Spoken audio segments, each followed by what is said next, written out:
pessoal, sejam bem-vindos a mais uma aula de História. E agora eu te convido para você começar a estudar comigo como foi que o Brasil finalmente se tornou independente de Portugal, né? Esse momento tão importante para a nossa história. Mas vale saber, né, que há muito tempo, antes de 7 de setembro de 1822, que é a nossa data da independência, né, a data oficial, certo? O Brasil já estava passando por muitas revoluções, né? Na verdade, o Brasil estava um barril de pólvora, que a qualquer minuto, qualquer faíscazinha de fogo, tudo ia pelos ares, né? Tava todo mundo revolucionando, todo mundo querendo essa independência faz tempo. Lá na aula de História e Cultura, a gente viu a Revolução Pernambucana, né? Que foi aí radical, né? A única das revoluções que conseguiu separar parte das províncias brasileiras do Brasil, né? Foi forte mesmo. Mas antes que ela acontecesse, houveram outras revoluções que também lutaram pela independência do Brasil. A gente vai destacar aqui a Inconfidência Mineira e a Conjuração Baiana, que foram muito importantes para o início desse processo, certo? A gente fala muito sobre aquela figura ali, né, Tiradentes. Inclusive, mês passado, dia 21 de abril, a gente comemorou o dia de Tiradentes. Mas será que a gente sabe qual é a importância desse cara para a nossa história brasileira? Como foi que esse Tiradentes apareceu? O que foi que ele fez? Na verdade, a gente pode dizer que o Tiradentes foi um dos grandes líderes dessa Inconfidência Mineira aqui, que, como o próprio nome já diz, ela nasceu na região de Minas Gerais. A gente viu no ano passado, né, quando a gente estava estudando o ciclo do ouro, que houveram muitas descobertas das pedras maravilhosas, né, que todo mundo sonha com o sonho dourado, né, ser rico facilmente através dessas minas, né, tentando achar pedrinhas de ouro. Só que também havia um forte domínio português ali naquela região, né, ficando fiscalizando ali para ninguém contrabandear, ninguém roubar aquele ouro, e também aumentando os impostos aí para que somente Portugal ficasse aí, tivesse o domínio dessas pedras de ouro e diamantes que saíam dessa região aqui. Então, esses altos impostos aqui foi um dos motivos pela qual começou essa grande revolução, tá? E essa tal da derrama? Falei sobre a derrama na aula de ciclo do ouro para vocês o ano passado. O que era essa derrama? Derrama, gente, acontecia quando lançava-se um número de impostos. Vocês aí da região mineira têm até 12 meses para arrecadar um tanto X de ouro. Se não conseguisse, acontecia a derrama, que era a invasão dos portugueses, né, dos policiais nas casas das pessoas para poder recolher tudo que tivesse de valor para poder chegar a esse valor de imposto estabelecido pela coroa portuguesa.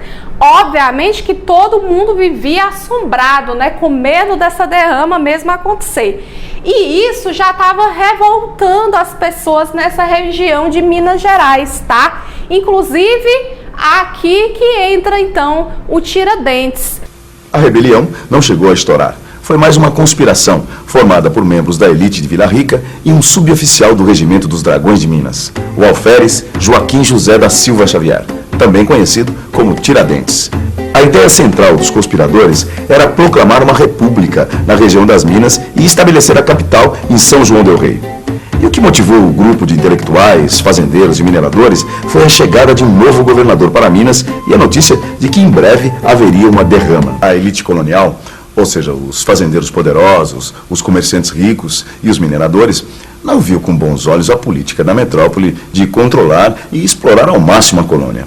Essa mesma elite, através dos seus filhos que estudavam na Europa, começava a ter contato com as novas ideias de liberdade que marcaram o final do século XVIII. Veja, por exemplo, a carta que um estudante mineiro enviou a Thomas Jefferson. Thomas Jefferson era um embaixador americano na França e foi líder da independência dos Estados Unidos. Ô Vicente, o exemplo que o estudante usou não é a independência dos Estados Unidos? Exatamente. Sabe por quê? No final do século XVIII, estavam acontecendo várias revoluções na América Inglesa e na Europa, e todas elas influenciadas pelas ideias iluministas. Liberdade, igualdade e fraternidade? Já vi tudo, meu caro. Essas ideias, junto com aquela história da derrama, vão abalar a região das Minas. E o estudante não disse que ia usar o exemplo dos Estados Unidos? Aí vem rebelião, meu caro. Pode esperar. A gente pode dizer que essa Inconfidência Mineira aqui, ela tinha um caráter mais elitista, tá? Que eram pessoas da classe média, pessoas donos de minas, de comércio, que estavam sofrendo com esse domínio forte de Portugal, tá? Portugal não deixava essas pessoas em paz, não. Era lei, imposto por cima de imposto. Então, eles se juntaram para poder fazer uma independência da região de Minas Gerais. Vale ressaltar que o sonho deles não era fazer a independência do Brasil. Naquela época não se tinha noção desse território gigante que a gente tem, né? Noção de unidade, todos somos brasileiros, não tinha isso. Eles estavam pensando na própria realidade deles. Então o objetivo era a independência de Minas Gerais. Então o Tiradentes se juntou com outras pessoas também da classe dele, né? Da classe média, da classe elitista lá da região de Minas, para lutarem por essa independência. Só que acontece aquela velha história que nós conhecemos, né? O Tiradentes foi traído, acabou pagando, né, pelos erros, né, de todo o grupo, né, porque ele era o líder da rebelião, acabou sendo condenado e esquartejado em praça pública. Em troca do perdão de suas dívidas, um dos membros da conspiração, Joaquim Silvério dos Reis, denunciou os nomes e os planos. Março de 1789. Os conspiradores são presos e começa a devassa, ou inquérito. Todos são julgados. Alguns recebem perdão, outros são degredados para a África. Tiradentes é condenado a morrer na forca. É esquartejado e, para servir de exemplo, seus restos são expostos ao longo da estrada que liga Minas ao Rio. Hoje todos nós sabemos que Tiradentes foi um mártir da independência, mas ele só foi considerado herói 100 anos após a sua morte, quando foi proclamada a República no Brasil. Para a coroa portuguesa, no entanto, Tiradentes era considerado um traidor, um bandido que conspirou contra o poder legítimo. Mas mesmo assim, isso não apagou a sede mesmo de mudança que estava entre os brasileiros, né, de diversos lugares do país. Tanto que depois aconteceu a Conjuração Baiana, que o contrário da Inconfidência Mineira, ela tinha um caráter mais popular, tá? Tanto que ela foi chamada aí de Revolta dos Alfaiates, porque realmente era aquela classe média, baixa, tinha muitos escravos aqui que estavam participando, membros da maçonaria, então tinha um grupo assim muito diverso que estava lutando nessa Conjuração Baiana aqui, tá? Inclusive, muitas coisas diferenciam aí da Confidência Mineira que a gente vai falar daqui a pouco, tá? Como o nome já diz, Conjuração Baiana aconteceu na Bahia, mais especificamente em Salvador, né? E ela, assim como a Inconfidência Mineira, era contra os altos impostos que estavam sendo cobrados aí para as diversas províncias do Brasil.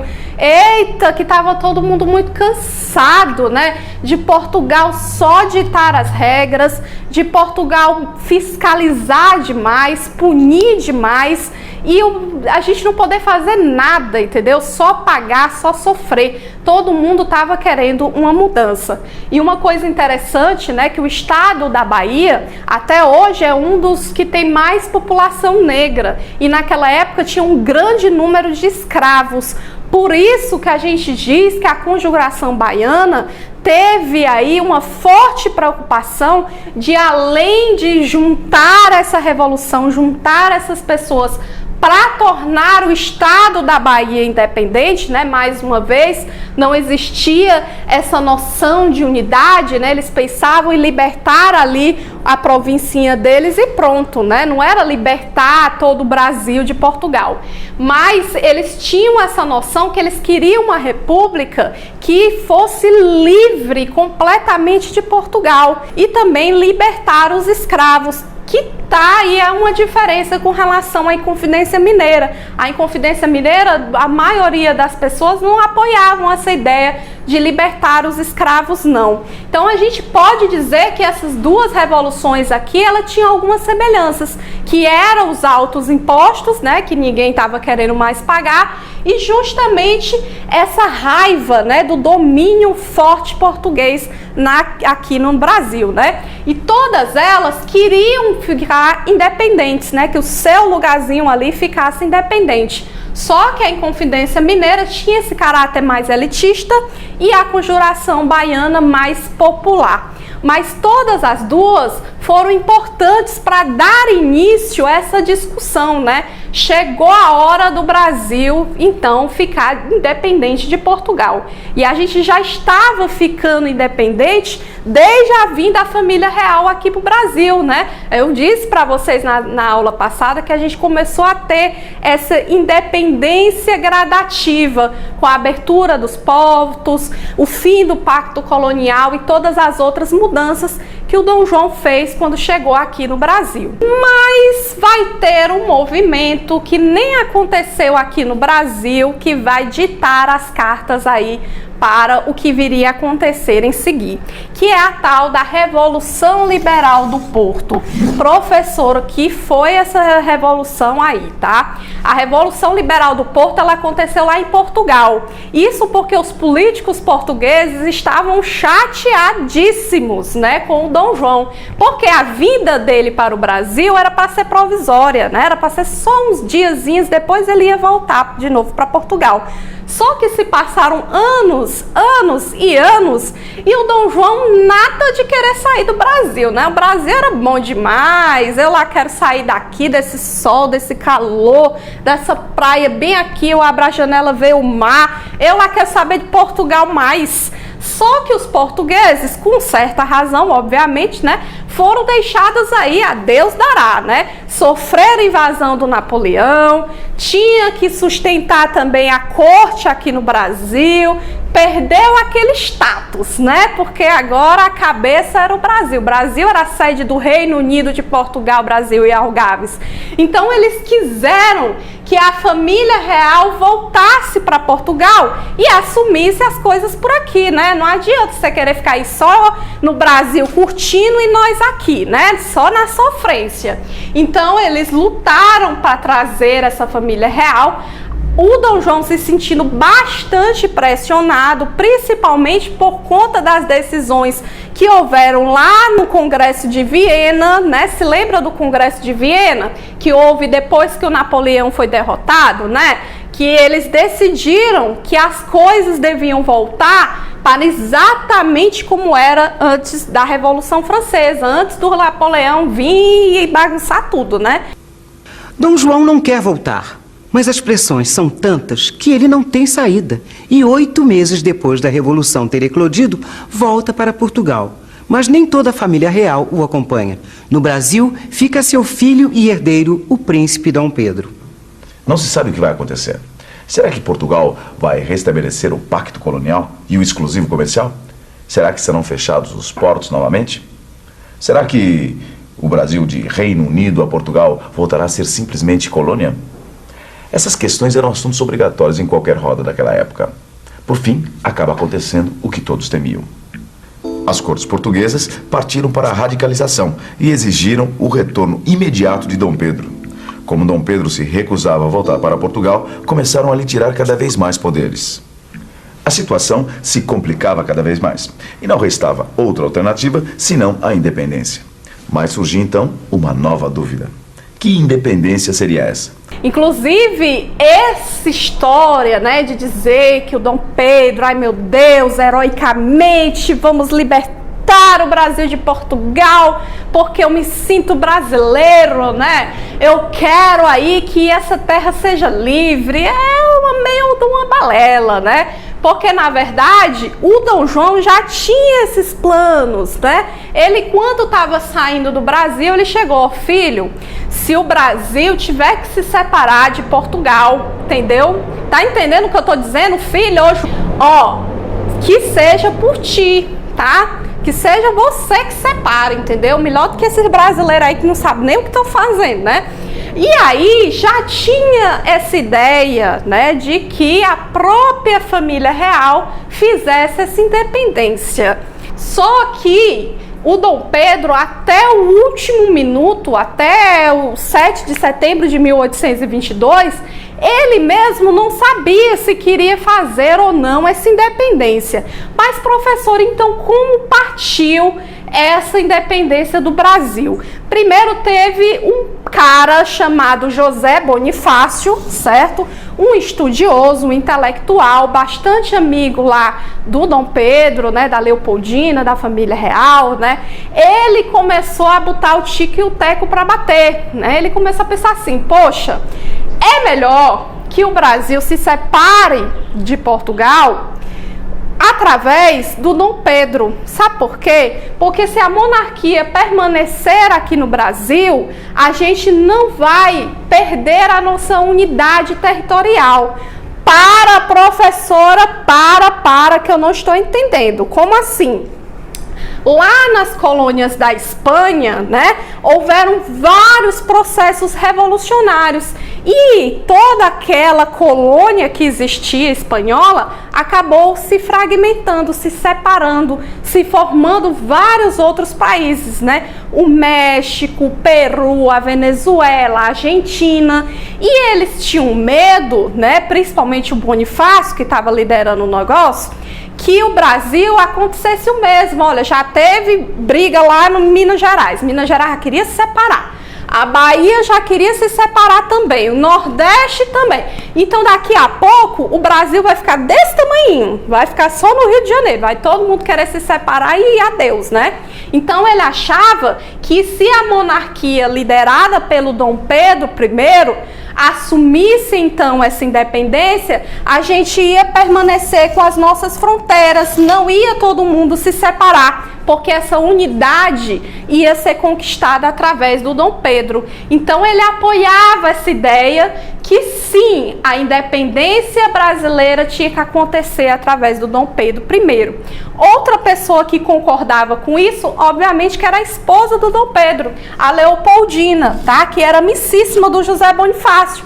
E ela também achava isso. Então os dois começaram a colocar essa ideia na cabeça do Dom Pedro e apoiado pela elite brasileira, né? Vale ressaltar que mesmo acontecendo várias lutas, várias rebeliões em todos os lugares do Brasil, a nossa independência não teve o apoio popular. Não foi o seu pai, o seu avô, o pequeno agricultor, o pequeno comerciante, o escravo, o indígena que pegou lá a sua arma e foi lutar pela independência do Brasil. Não foi. A nossa independência, ela foi uma convenção. Ela foi organizada por essa elite, pela galera que tinha dinheiro, tá? Essa elite intelectual aí que se reuniu e vai ser assim, vamos lutar para que seja assado, né? Para que nada de ruim aconteça, vai ser do jeito que eu quero. Um povo, né, na nossa história brasileira, pouco teve participação nos principais eventos da nossa história, infelizmente, né? O Dom Pedro teve que ir para São Paulo, resolver uma rebelião provincial lá em São Paulo. Como eu já falei, São Paulo sempre enchendo o saco. Ele saiu daqui em agosto de 1822 e deixou a Leopoldina, deixou ela como princesa regente interina do Reino Unido, Brasil e Portugal. Quando ele estava indo para São Paulo, chegaram as cartas às cortes de Lisboa. O que tinha acontecido em Portugal? As cortes extraordinárias e constituintes de Lisboa tinham se reunido.